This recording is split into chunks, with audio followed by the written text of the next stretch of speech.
Hello guys. कहानी के start में हम एक लड़की को देखते हैं। इसका नाम अनाइजा है। अनाइजा बोल नहीं सकती और वो हमेशा इशारों में ही बात करती है।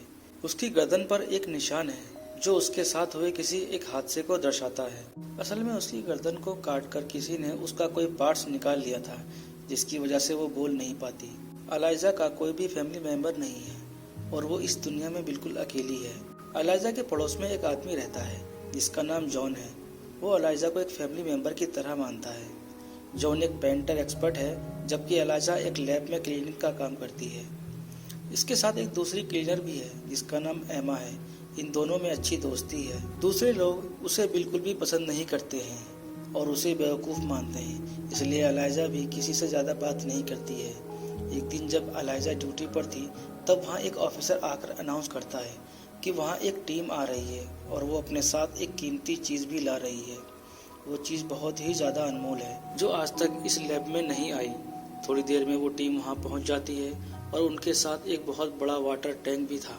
इस टैंक के पानी में कोई चीज़ थी जो कि जिंदा थी, और जब अलाइजा उसके पास जाती है तो वो आवाज़ करना और मूव करना स्टार्ट कर देती है। तभी एक टीम वहाँ आकर उसको एक सेफ प्लेस पर ले जाती है। अब अलाइजा इस टैंक के बारे में काफ़ी क्यूरियस थी।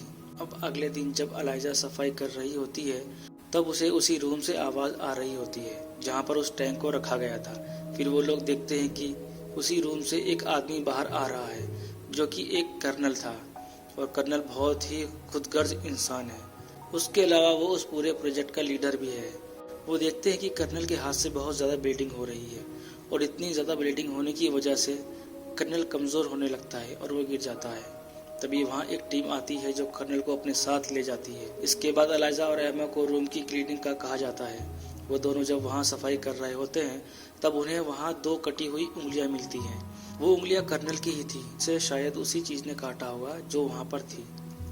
अलाइजा की फ्रेंड उन फिंगर को एक पैकेट में रख देती है, जबकि एमा किसी काम से वहाँ से चली जाती है। तभी अलाइजा नोटिस करती है कि वहाँ पर एक बहुत बड़ा वाटर टैंक है जो कि गिलास से बना हुआ है। जब अलाइजा उसके करीब जाती है तो उसके सामने एक क्रिएचर आ जाता है जिसके इंसानों की तरह ही दो हाथ और दो पाँव थे। अलाइजा जब गिलास पर हाथ रखती है तो वो क्रिएचर भी उस पर हाथ रखता है।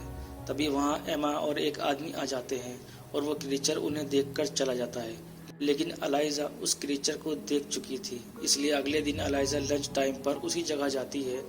वहाँ पर एक बहुत बड़ा पूल होता है जिसके अंदर वो क्रिएचर था। अलाइजा उस पूल की दीवार पर बैठ जाती है। वो अपने हाथ में एक अंडा लाई थी और वो उस अंडे पर एक चम्मच मारती है और उसकी आवाज़ सुनकर वो क्रिएचर बाहर आ जाता है। फिर अलाइजा उस क्रिएचर को अंडा दिखाती है, लेकिन वो क्रिएचर अलाइजा से डर रहा था, इसलिए वो अंडा नहीं लेता। जिसके बाद अलाइजा उस अंडे को वहाँ रख देती है और वो क्रिएचर अंडे को लेकर पानी में चला जाता है। इसके बाद अलाइजा भी वहाँ से चली जाती है। कुछ देर बाद कर्नल अलाइजा और एमा को अपने कैबिन में बुलाता है। ये वही कर्नल था जिसकी उंगलियां उस क्रिएचर ने काटी थी। कर्नल उन्हें समझाता है कि तुम लोगों को सिर्फ लैब में क्लीनिंग का काम दिया गया है और इस जगह को क्लीन करने के बाद तुम लोग वहाँ नहीं रुकोगी, क्योंकि वहाँ जो क्रिएचर है वो काफ़ी खतरनाक और गंदा है और हम उसे गंदी जगह से उठाकर यहाँ लाए हैं, और वो क्रिएचर कभी भी हमारा दोस्त नहीं बन सकता, इसलिए तुम लोग भी उस क्रिएचर से दूर रहोगी। लेकिन अलाइजा उसकी बात नहीं मानती और अगले दिन वो फिर से उसके पास जाती है, और आज वो अपने साथ में एक म्यूजिक सिस्टम भी लेकर आई थी।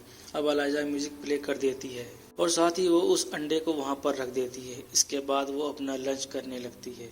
कुछ ही देर में वो क्रीचर बाहर आता है और वो भी म्यूजिक सुनने लगता है। साथ ही वो उस अंडे को भी खा लेता है।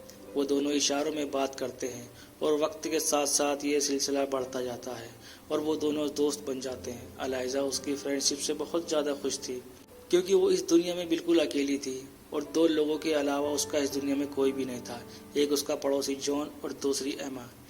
और वो इस बात से खुश थी कि उसे उसका एक तीसरा दोस्त भी मिल चुका है।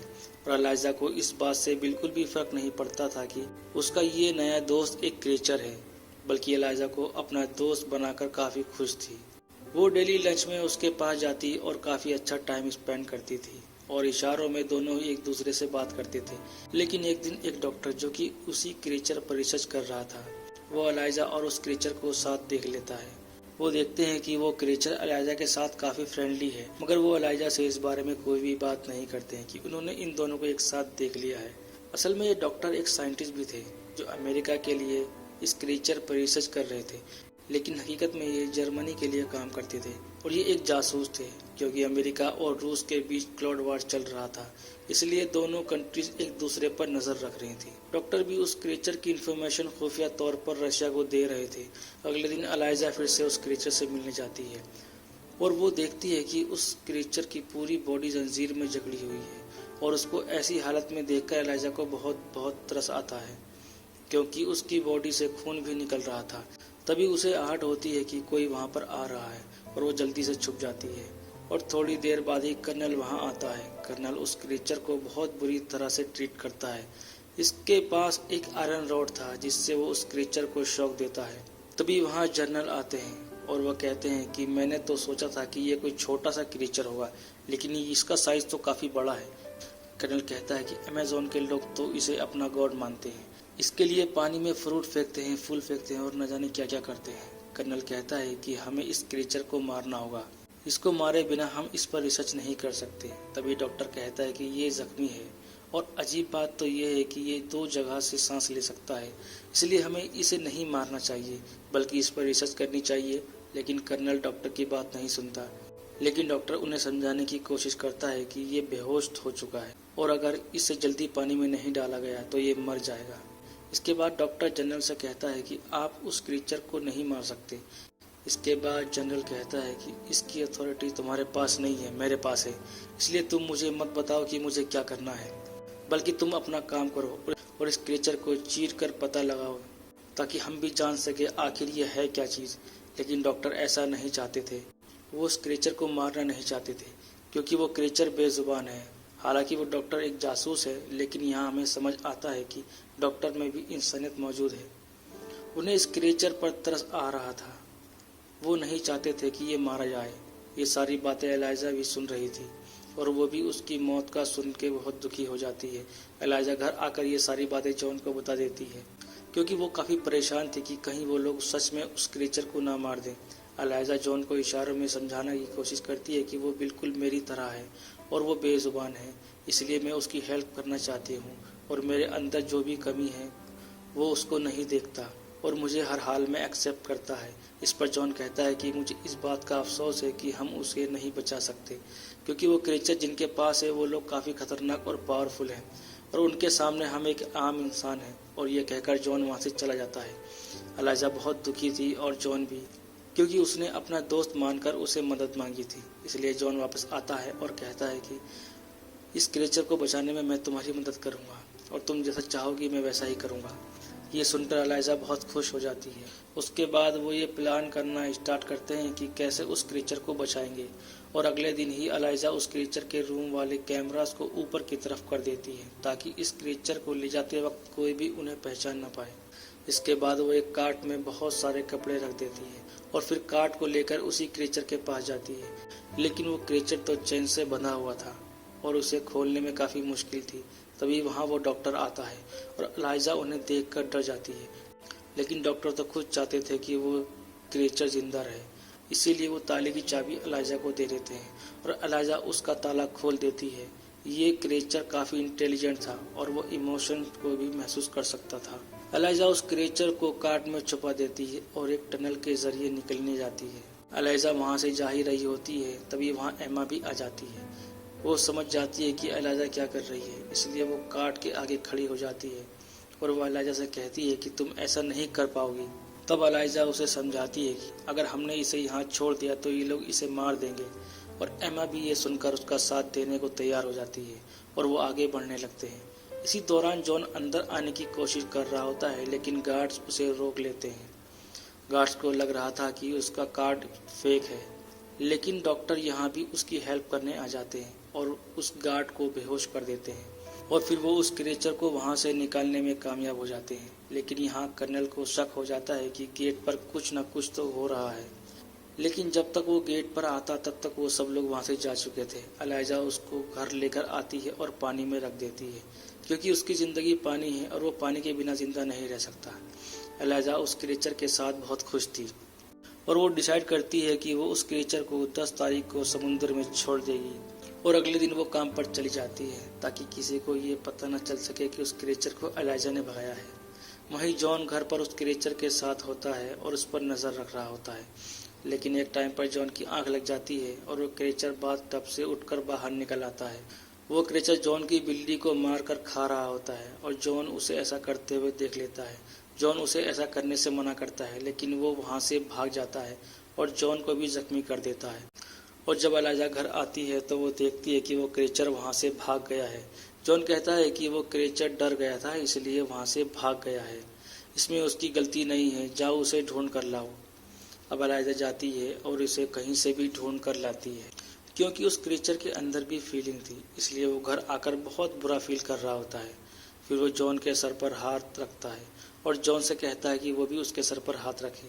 अगले दिन जॉन देखता है कि उसके हाथ का जख्म ठीक हो चुका है। इसके अलावा उसके सर पर बाल भी आ गए हैं। ये देखकर जॉन बहुत खुश हो जाता है और अब एलाइजा और उस क्रिएचर की दोस्ती प्यार में बदल जाती है और वो दोनों एक दूसरे से प्यार करने लगते हैं और वो दोनों एक दूसरे के काफ़ी क्लोज भी आ चुके थे। इधर लैब में जनरल कर्नल को धमकी दे रहा होता है कि अगर तुमने उस क्रिएचर को ढूंढ कर नहीं लाया तो तुम्हारी लाइफ बर्बाद हो जाएगी। ये सुनकर कर्नल काफ़ी परेशान हो जाता है और उसको डॉक्टर पर शक होता है कि उसी ने उस क्रिएचर को भगाया होगा, क्योंकि वो डॉक्टर ही नहीं चाहता था कि हम उस क्रिएचर को मारें। फिर कर्नल डॉक्टर के घर की तरफ निकल जाता है। फिर डॉक्टर को दिखाया जाता है जो अपने घर के बाहर आकर दो लोगों से मिलता है। वो दोनों डॉक्टर पर गोली चला देते हैं, लेकिन कर्नल वहां पर आकर उन दोनों आदमियों को मार देता है। कर्नल को पता चल गया था कि डॉक्टर इन लोगों के साथ रशियन बोल रहे थे, जिससे वो समझ गए थे कि वो एक जासूस है। कर्नल डॉक्टर से कहता है कि मुझे सब बताओ कि तुमने उस क्रिएचर को कहाँ छुपाया है, लेकिन डॉक्टर कुछ नहीं बताता और राज उगलवाने के लिए कर्नल डॉक्टर को टॉर्चर करने लगता है। तब डॉक्टर बताता है कि वो एक क्लीनर है और इतना कहकर वो डॉक्टर मर जाता है। क्लीनर का सुनकर कर्नल को एलाइजा पर नहीं बल्कि एमा पर शक होता है, क्योंकि सिर्फ वो दोनों ही वहाँ पर सफाई का काम करती थी। इसलिए अब कर्नल एमा के पास जाता है और वो एमा से पूछता है कि बताओ वो क्रिएचर कहाँ है, मगर वो कुछ नहीं बताती और कहती है कि मैं इस बारे में कुछ भी नहीं जानती। मगर एमा का हस्बैंड कर्नल को सब बता देता है। वो कहता है कि वो क्रिएचर एलाइजा के घर पर है और ये सब उसने एलाइजा को फोन पर बात करते हुए सुना है। ये सुनकर कर्नल गुस्से में एलाइजा के घर की तरफ निकल जाता है, लेकिन उससे पहले एमा फोन करके उसे बोल देती है कि तुम वहां से भाग जाओ, क्योंकि कर्नल कुछ ही देर में तुम्हारे घर पर पहुंच जाएगा। आज 10 तारीख थी और बारिश भी हो रही थी। ये वही दिन था जब एलाइजा उस क्रिएचर को पानी में छोड़कर आने वाली थी, इसलिए वो जल्दी से उस क्रिएचर को वहां से लेकर चली जाती है। कर्नल जब एलाइजा के घर पहुंचता है तो वहां कोई भी नहीं होता और कर्नल की नज़र कैलेंडर पर लिखी उस नोट पर पड़ती है, जिसमें एलाइजा ने लिखा था कि आज के दिन ही वो उस क्रिएचर को समुद्र में छोड़कर आएगी। एलाइजा समुद्र तक पहुंच जाती है और वो उस क्रिएचर को गुड बाय कह रही थी और इस बात से वो दोनों बहुत दुखी थे, क्योंकि उन दोनों को पता था कि आज के बाद वो दोबारा जिंदगी में कभी भी नहीं मिल पाएंगे। लेकिन अगर ये क्रिएचर पानी में ना गया तो ये मर जाएगा, इसलिए वो आगे बढ़ते हैं। लेकिन तभी वहाँ कर्नल आ जाता है और वो एलाइजा और उस क्रिएचर दोनों पर गोली चलानी शुरू कर देता है, जिससे ये दोनों वहीं पर गिर जाते हैं। लेकिन वो क्रिएचर दोबारा खड़ा हो जाता है और कर्नल के दोबारा बुलेट भरने से पहले ही उसके पास आ जाता है। कर्नल देखता है कि उसे गोलियां लगी थी, लेकिन फिर भी वो नहीं मरा। फिर वो कर्नल को मार देता है और एलाइजा को उठाकर समुद्र की गहराइयों में चला जाता है और एलाइजा के गर्दन पर जो जख्म का निशान था वहाँ पर वो हाथ लगाता है और वो निशान गिल्स बन जाता है, जिससे कि अब वो पानी में भी सांस ले सकती थी। पर अब एलाइजा भी जिंदा हो जाती है, जबकि गोली लगने की वजह से वो मर चुकी थी। असल में ये क्रिएचर बहुत सारी पावर्स का मालिक था और इन पावर्स की वजह से ही वो एलाइजा को बचा पाया और अब ये दोनों एक दूसरे के गले लग जाते हैं और वो क्रिएचर एलाइजा को पानी में एक नई जिंदगी दे देता है। अब दोनों को ही एक दूसरे का साथ और प्यार मिल गया था। अब दोनों ही हमेशा के लिए समुद्र की गहराइयों में रह जाते हैं। जॉन भी एलाइजा के लिए बहुत खुश होता है कि दोनों एक दूसरे के साथ मिल गए और इसके साथ ही ये मूवी यहीं पर एंड हो जाती है। दोस्तों, अगर आपको ये मूवी एक्सप्लेनेशन पसंद आया तो वीडियो को लाइक करें और चैनल को ज़रूर सब्सक्राइब करें।